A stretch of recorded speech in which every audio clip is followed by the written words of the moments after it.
조선에는 정말로 가기 싫었습니다. 무려 100여 년간의 길고 긴 전란이었습니다. 그 많은 죽을 고비를 넘기고도 어떻게든 살아남았습니다. 그리고 드디어 전쟁이 끝났습니다. 이제 창과 칼을 내려놓고 가족들 곁으로 돌아가나 싶었습니다. 그런데 웬걸 이번에는 바다 건너 조선과 싸우라고 합니다. 가족과의 만남은 개뿔, 당장 조선으로 가는 배를 타라고 윽박지릅니다. 가토 기요마사의 일본 제2군의 좌선봉장 사야가는 정말 가기 싫었습니다. 그러나 어쩌겠습니까? 군인이니 까라면 까야겠지요. 사야가는 무거운 마음으로 조선행배에 올라탔습니다. 크게 한숨 쉬며 망망대해를 바라보니 또 옛 생각이 납니다. 어릴 적 읽었던 유학서적, 정의를 위해 싸웠던 멋진 장수들. 사야가는 조선을 동경하며 살았습니다. 유학에 심취했고 조선 문화를 무척 좋아했습니다. 부모에게 효도하고 임금에게 충성하고 옳은 길을 위해서라며 목숨도 아끼지 않는 선비들의 기계란 정말 감동 그 자체였습니다.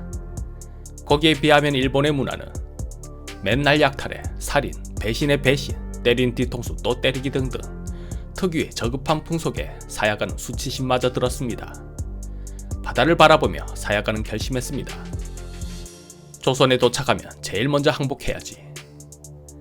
1592년 4월 13일 드디어 부산에 상륙한 사야가는 조선 백성들에게 다음과 같은 뜻을 전했습니다.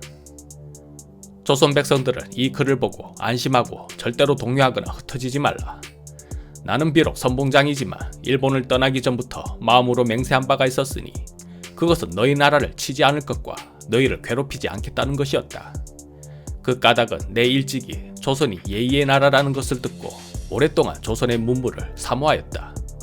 한결같은 사모와 동경의 정은 잠시도 떠나본 적이 없었다. 그리고 경상도 병마절도사 박진에게 서신을 보냈습니다. 사람이 사나이로 태어난 것은 다행한 일이나 불행하게도 문화의 땅에 태어나지 못하고 오랑캐 나라에 태어나서 끝내 오랑캐로 죽는다면 어찌 영웅으로 한이 되는 일이 아니겠습니까? 제가 기화하려 함은 지혜가 모자라서도 아니요 힘이 모자라서도 아니며 용기가 없어서도 아니고 무기가 날카롭지 않아서도 아닙니다. 저의 병사와 무기의 튼튼함은 100만의 군사를 당할 수 있고 계획의 치밀함은 1000길의 성곽을 무너뜨릴만 합니다. 아직 한 번의 싸움도 없었고 승부가 없었으니 어찌 강약에 못 이겨서 화를 청하는 것이겠습니까? 다만 저의 소원은 예의의 나라에서 성인의 백성이 되고자 할 뿐입니다. 그렇게 사야가는 부하들과 함께 조선에 항복하는 항외가 되었습니다. 일본 성봉장이 조선에 도착하자마자 항복했다는 믿기 어려운 소식에 선조는 크게 기뻐하더니 행제소에서 그를 맞이하며 물어보았습니다.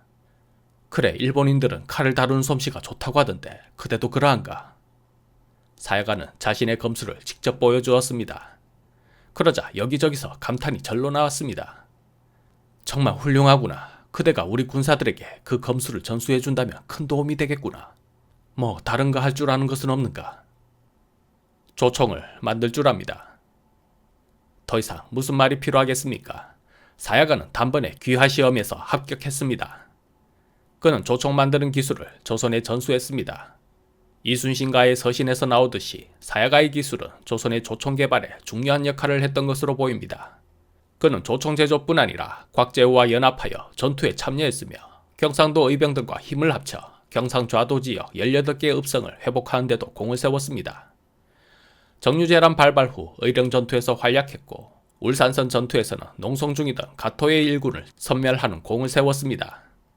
그 공을 인정받아 종이풍 가선대부를 하사받기도 했습니다.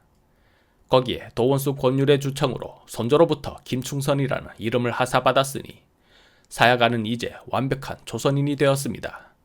벼슬도 정이품 자은대부로 승진되었습니다. 김충선은 입버릇처럼 말했습니다. 명분 없는 전쟁을 일으킨 왜군의 환멸을 느낀다.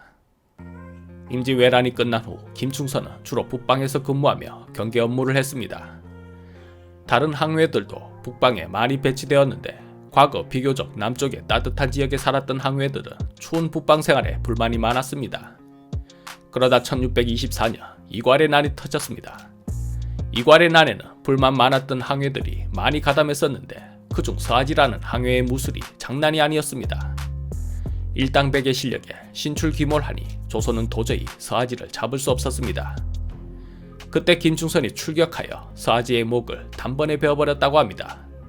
마치 수리 식기 전에 화웅의 목을 베고 돌아온 관우처럼. 김충선의 활약은 그것만이 아니었습니다. 1636년 병자호란이 터지자 쌍령 전투에 참전하여 청나라군 500기를 전멸시켜버렸습니다. 그러나 조선 조정이 끝내 항복해버리자 그는 통곡하고 우럭동에 은둔하였습니다. 1642년 결국 김충선은 그곳에서 생을 마감하였으니 향년 71세였습니다. 그는 조선을 동경하였고 조선을 위해 싸웠으며 조선에서 눈을 감았습니다. 한편 우리 입장에서 그는 정의롭고 충직한 장수였으나 일본에서 보는 시각은 다릅니다. 일본 입장에서의 사야가는 조국을 배신한 반역자였습니다. 그래서 사야가의 존재를 애써 외면하고 존재 자체를 의심하며 인정하려 들지를 않았습니다. 심지어 일부 일본 학자들은 김충선이 조선에서 지어낸 가상의 인물이라는 주장을 제기하기도 했습니다.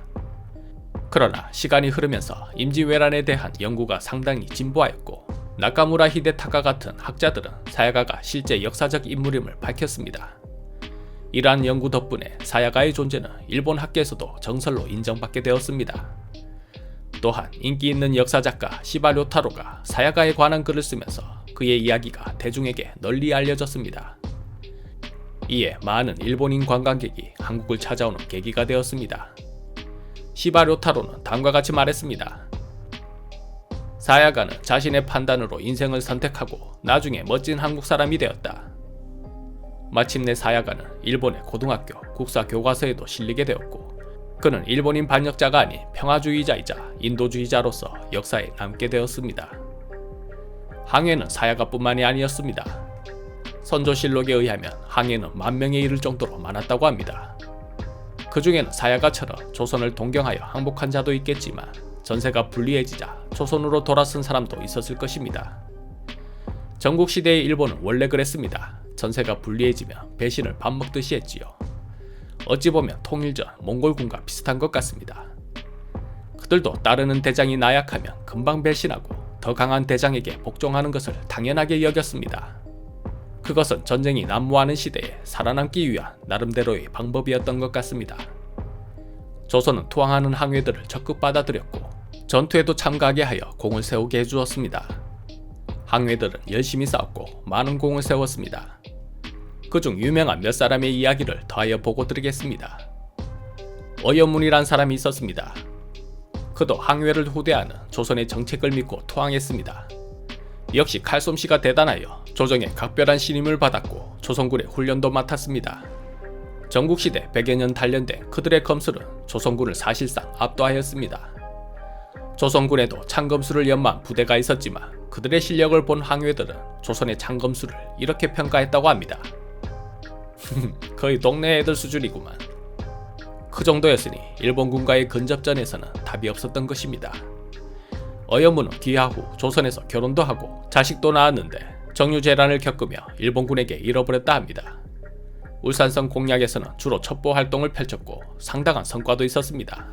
적의 규모와 이동로를 성공적으로 파악하는 등 조선 진영에 핵심적인 정보를 제공했습니다. 그렇게 정찰 임무를 마치고 복귀하던 어느 날 명나라 장수가 말했습니다. 그대가 거둔 수급을 내놓으시오. 아니 내가 거둔 수급을 왜 달라는 것입니까? 내놓으라면 내놓을 것이지 말이 많은가. 수급은 곧 전공이라 실적에 욕심이 많았던 명나라 장수는 어이없게도 그 자리에서 어여문의 목을 베어버렸습니다. 또 다른 인물로는 준사가 있습니다. 준사는 이순신 휘하의 항해로 난중일기에도 등장합니다. 영화에서 여러 배우들이 간지나게 연기했던 바로 그 준사였습니다. 난중일기는 이렇게 말했습니다. 항해 준사는 앙골의 적진에서 투항해온 자인데 이때 내 배 위에 타고 있다가 굽어보며 말하기를 저기 무늬가 있는 붉은 비단 옷을 입은 자가 앙골 진영의 적장 마다시입니다. 라고 하였다. 나는 김돌손을 시켜서 갈고리로 그 자를 뱃머리로 끌어올렸다. 그러자 준사가 보곤 펄쩍 뛰면서 맞습니다. 마다시입니다. 라 하고는 고로 즉시 목을 베었고 이에 적의 사기가 크게 꺾였다. 실제의 준사는 영화에 나왔던 멋있는 캐릭터였다기보다는 왠지 반지의 제왕 골룸 같은 그런 느낌이 듭니다. 여하튼 준사는 기록상 그리 많은 흔적이 남지 않은 것으로 보아 일개 병사급이거나 스스로 자신의 내력을 밝히려 하지 않았던 것으로 보입니다. 일본인으로 조선에서 살아남으려면 조용히 사는 것이 상책이었겠지요. 그 외 거창 지역에서 17명의 외인을 포로로 잡는 데 성공한 기호질기, 남다른 무예를 자랑했던 남여문, 조선군 병사들을 훈련시켜 전투력을 크게 향상되는 데 기여한 사여모 등의 항해들도 중요한 역할을 해냈습니다. 전쟁이 끝난 후에도 항해들은 조선사에서 다양한 역할을 맡으며 삶을 이어나갔습니다. 그러면서 조선 여성과 결혼하여 가정을 이루고 후손을 남겼습니다. 조선은 항해를 적극 받아들였고 다양한 포상을 하며 항해를 반겼습니다. 임진왜란 항해의 사연들은 오늘날의 다문화 사회에 많은 메시지를 던져주는 것 같습니다. 우리나라에 살고 있는 외국인은 전체 인구의 4.9%로 다문화 사회의 목전에 서 있다고 합니다. 신 또한 며칠 전 경복궁 추사를 가면서 느낀 것이 와, 여기가 한국이야 외국이야 할 정도로 외국인이 많았습니다. TV를 틀어도 외국인이 참 많이 나옵니다.